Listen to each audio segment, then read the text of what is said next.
আমাদের জীবনে এখন এমন এক সময় চলছে যেখানে ইন্টারনেট ছাড়া একদিনও কল্পনা করা যায় না। কাজ হোক, ক্লাস, বিনোদন বা মোবাইল গেম, সবই এখন ওয়াইফাই নির্ভর। কিন্তু অনেকে অভিযোগ করেন ইন্টারনেটের গতি একবার আসে আবার কমে যায়। অথচ সমস্যা অনেক সময় নেটওয়ার্ক কোম্পানির নয়, বরং আপনার রাউটারের অবস্থানেই লুকিয়ে থাকে।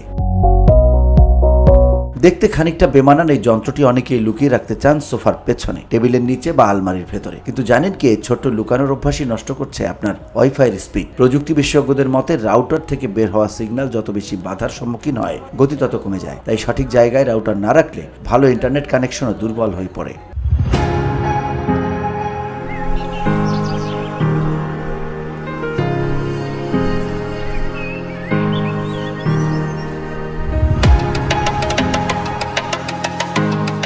চলুন জেনে নেওয়া যাক কোন 5টি জায়গায় রাউটার রাখলে ওয়াইফাইয়ের গতি ধীর হয়ে পড়ে আর কোথায় রাখলে গতি হবে সবচেয়ে ভালো। মেঝেতে রাউটার রাখলে সিগন্যাল নষ্ট হয়। সোফা বা ভারী আসবাবের আড়ালে ইন্টারনেটের গতি অনেক কমে যায়। বেসমেন্ট বা নিচতলায় রাউটার লুকানোর সবচেয়ে বড় ভুল। আলমারি বা ক্যাবিনেটের ভেতরে রাউটার রাখাও বিপজ্জনক। পাশাপাশি 2টি রাউটার রাখাও গতি কমার কারণ।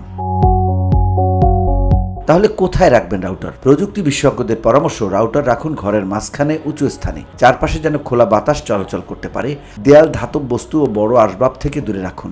চাইলে প্লাস্টিক বা কাপড়ের ছুরি ব্যবহার করতে পারেন, তবে কখনোই ধাতব কিছুতে নয়। VOD Bangla news desk.